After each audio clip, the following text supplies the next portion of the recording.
Hey there, welcome to my channel. So let's get started with another video of reading. This is Think and Grow Rich. It's a quite amazing book.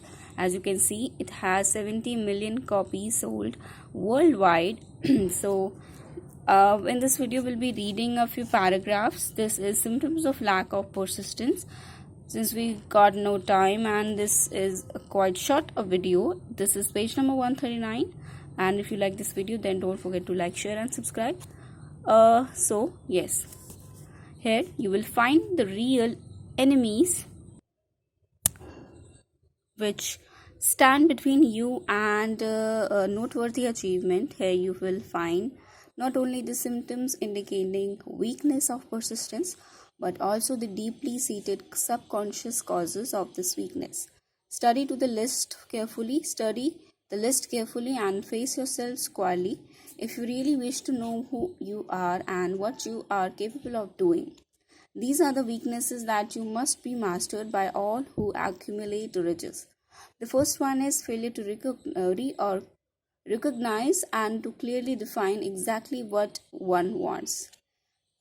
The second one is procrastination with or without cause, usually backed up with a formidable array of alibis and excuses. So, the third one is the lack of interest in acquiring specialized knowledge. Fourth, indecision, the habit of passing the buck on all occasions instead of facing issues squarely. The fifth is the habit of relying upon alibis instead of creating definite plans for the solutions of problems. Sixth, self satisfaction. There is but little remedy for this affliction and no hope for those who suffer from it. The seventh, indifference, usually reflected in one's readiness to compromise all on all occasions rather than meet oppositions and fight it.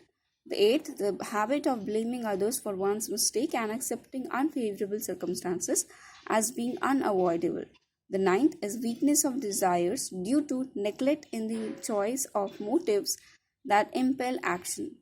10th, willingness, even eagerness to quit at the first sign of defeat, based upon one or more of the six basic fears. 11. Lack of organized plans placed in writing where they may be analyzed. 12th, the habit of neglecting to move on ideas or to grasp opportunities when it presents itself. Third, wishing instead of willing. 14. The habit of compromising with poverty instead of aiming at riches. General absence of ambition to do, or to own. 15. Searching for all the shortcuts to riches, trying to get without giving a fair equivalent, usually reflected in the habit of gaming, endeavoring to drive sharp bargains. 16. Fear of criticism, failure to create plans and to put them into actions because of what other people will think, do, or say. This enemy belongs at the head of the list because it generally exists in one's subconscious mind where its presence is not reorganized. So, let us examine some of the symptoms of the fear of criticism.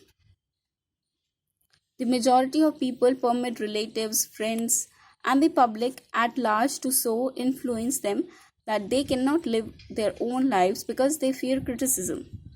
Huge numbers of people make mistakes in marriage, stand by the bargain, and go through life miserable and unhappy because they fear criticism which may follow if they correct the mistake. Anyone who has submitted to this form of fear knows the irreparable damage it does by destroying ambition, self reliance, and the desire to achieve. Millions of people neglect to acquire belated education after having left school because they fear criticism. Countless numbers of men, women, both young and old, permit relatives to wreck their lives in the name of duty because they fear criticism. Duty does not require any person to submit to the destructions of his personal ambitions and the right to live his own life in his own way. People refuse to take chances in business because they fear the criticism which may follow if they fail. The fear of criticism in such cases is stronger than the desire for success. Too many people refuse to set high goals for themselves or even neglect selecting a career because they fear the criticism of relatives and friends who may say, "Don't aim so high, people will think you're crazy." When Andrew Carnegie suggested that I devoted, okay, so I devote 20 years to the organizations of a philosophy of individuals' achievements. My first impulse of thought was fear of what people might say. The suggestion set up a goal for me far out of proportion to any I had ever conceived. As quick as a flash, my mind began to create alibis and excuses, all of them traceable to the inherent fear of criticism. Something inside of me said, "You can't do it. The job is too big and requires too much time. What will you do? What will your relatives think of you? How will you earn a living? No one has ever organized a philosophy of success. What right do you have to believe you can do it? Who are you, anyway, to aim so high? Remember your humble birth. What do you know about philosophy? People will think you are crazy, and they said, and they did. Why hasn't some other person done this before now?" These and many other questions flashed into my mind and demanded attention. It seemed as if the whole world had suddenly turned its attention to me, and the purpose of ridiculing in me into giving up all the desire to carry out Mr. Carnegie's suggestion. I had a fine opportunity then and there to kill off ambition before it gained control of me. Later in life, after having analyzed thousands of people, I discovered that most ideas are still born and need the breath of life injected into them through definite plans and immediate action. The time to nurse an idea is at the same time of its birth. Every minute it lives gives it a better chance of surviving. The fear of criticism at its bottom of the destruction and of most ideas which never reach the planning and action stage. Many people believe that material success is a result of favorable breaks. There is an element of ground for a belief, but those depending entirely upon luck are nearly always disappointed because they overlook another important factor which must be present before one can be sure of success. It is the knowledge with which favorable breaks can be made to order.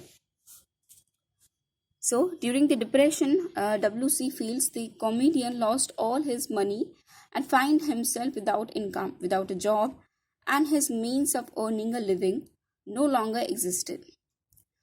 Moreover, he was past 60 when many men consider themselves old. He was so eager to stage a comeback that he offered to work without pay in a new field, movies. In addition to his other troubles, he fell and injured his neck. Too many that would have been the place to give up and quit, but Fields were persistent. Persistent, he knew that if he carried on, he would get the breaks sooner or later, and he did get them, but not by chance. Mary Dressler found herself down and out with her money gone, with no job. When she was about 60, she too went after the breaks and got them